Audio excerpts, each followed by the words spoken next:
And we are back with part 3 of my tribute to Fallout with this PC case mod.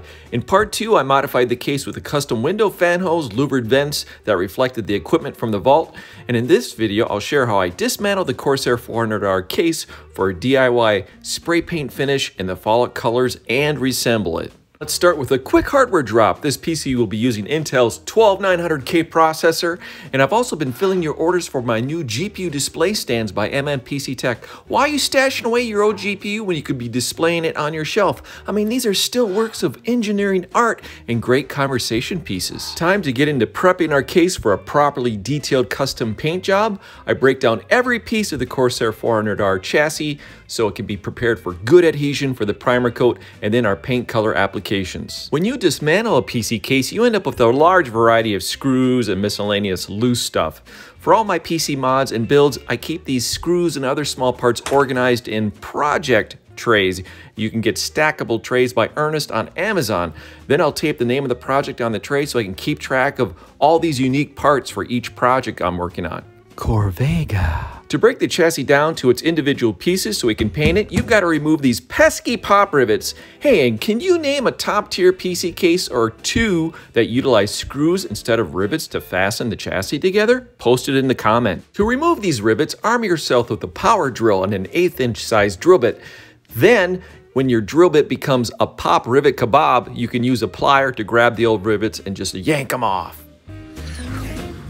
We'll be cooling the CPU with Corsair's H100i Elite CPU cooler with built-in LCD screen. I love being able to see the CPU temps display. That's pretty cool. You can also post pics or animated GIFs on it as well. Corsair 400R chassis is in pieces now. And check this out. To save expenses at the factory, Corsair had the chassis powder-coated black after it was assembled.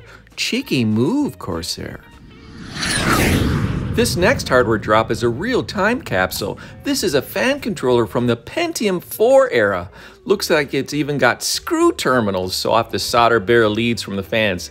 But how can you not love the old school tactile analog shit? It's pretty cool, and it's a perfect fit for our Vault-Tec aesthetic. Now it's time to prep the case parts for paint. You need to give the surface really good adhesion before you apply the primer coat and then the color finishes. I always use medium grit Scotch-Brite pads. I put on gloves and scuff all the surfaces that will get painted, both metal and plastic parts. Then I clean the dust off the scuffed parts with a shop cloth and mineral spirits.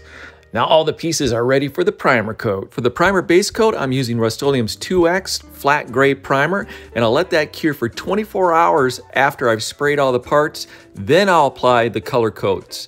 And I'm using the Montana Gold spray paint that I've color matched to the Fallout blue and yellow. I noticed the nozzle on the Montana Gold Magic Blue paint was spitting. Here's how I clean the clogged nozzle. Grab the cap from any rattle can paint and pour in the mineral spirits that I used earlier into the cap. Submerge the cap for a few hours, then use a pin or a pop rivet to clean the nozzle with a rag. Now it sprays a mist without spitting. I let all of my painted parts cure for 48 hours, then I reassemble everything. I need new pop rivets to reassemble the chassis, and I chose these 1/8" size copper rivets from Mnpctech. You can use any pop rivet gun as they all come with a variety of inserts for the most popular rivet sizes. Insert the rivet head in the hole, squeeze the handle 2 or 3 times until the rivet pops. Here's what everything looks like reassembled. Very clean, but not for long.